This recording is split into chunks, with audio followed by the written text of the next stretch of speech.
My friend, hope you're having an awesome day. I'm giving a speech later this week, and because it's a private event, obviously, pretty much a sure bet that you're not going to get to hear that speech, at least not initially. So, one of the things I wanted to do was share an aspect of that speech with you in hopes that you have the opportunity to really embrace the lesson in the same way that I hope my audience embraces the lesson. And when I say share this with you, I'm going to admit up front there might be a bit of repetition to this. I've done some other videos months ago where I've told similar stories. But I hope those who notice the repetition will take the repetition as a reminder of the lessons that are learned. And the lesson today, as the title of this indicates, really relates to getting knocked down. And hopefully you're not down now, but because you're human, I'm sure that you have been knocked down in the past and that you will be knocked down in the future. I mean, I haven't found a way to inoculate myself from getting knocked down in any aspect of my life, and I don't know that anyone who has. Of course, if you know that, please share the secret.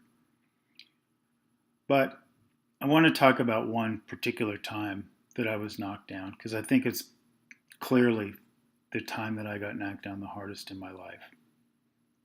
It was in the fall of 2015, where after over 2+ years of being maligned in the media for serving as the attorney for Miss Arias,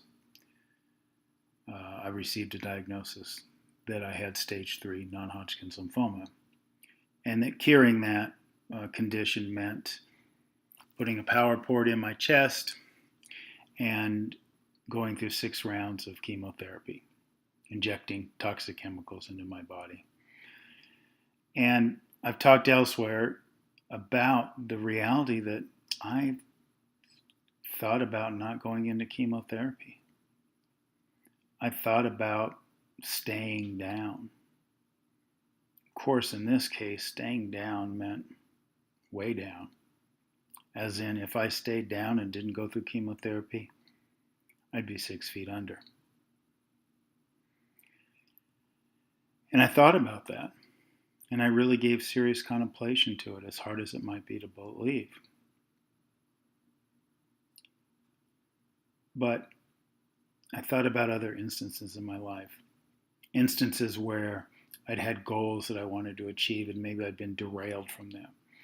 I had things I wanted to do that I'd been pushed away from, that sort of thing.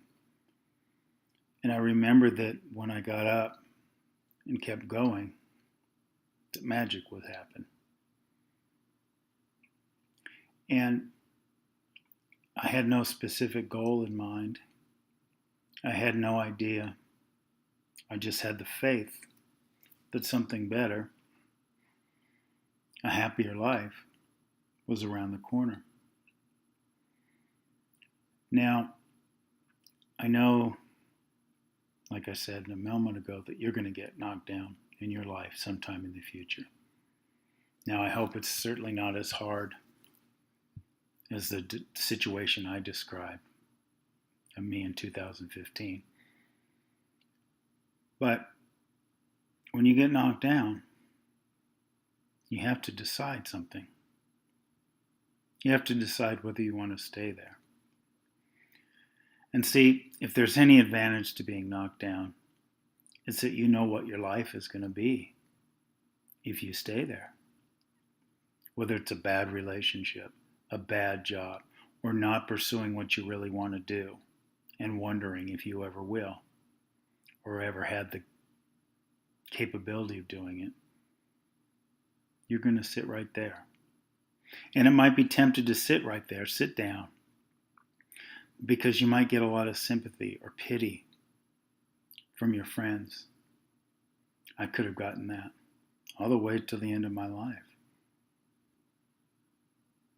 But see, the other issue was I didn't want to die. And if you're knocked down, you probably don't want to be where you are.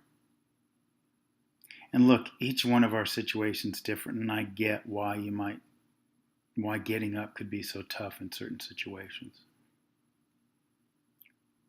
But you know where you're going to be. And if you're not happy there, what's the viable alternative?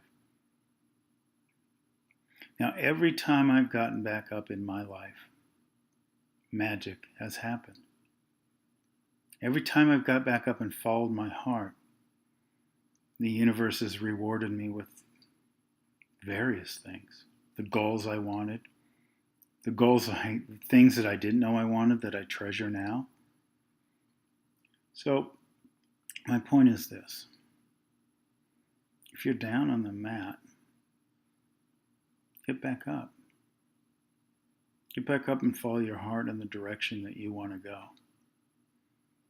Because when you do that, magic will happen. Now, maybe you won't be able to recognize it. I don't know if my magic of getting off the carpet since 2015 has happened yet or not. But you know what? I'm having fun finding out. And maybe that, in and of itself, is the magic. So if you're down, or next time you're down, I hope you think about getting back up, following your heart, and waiting for the magic. Have an awesome day.